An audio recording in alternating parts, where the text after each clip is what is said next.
Alrighty guys, we got the G36 loaded, ready to blast away.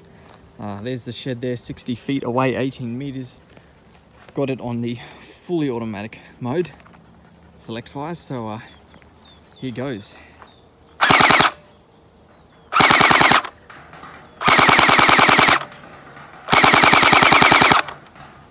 So you can see we're having no misfires, hitting the shed without a problem, and a great rate of fire there as well.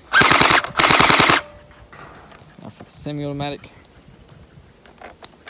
see, I can switch it on this side because it is ambidextrous. Switch is just tucked in under there. As you can see, I've got the stock folded as well, so I can hip fire quite easily.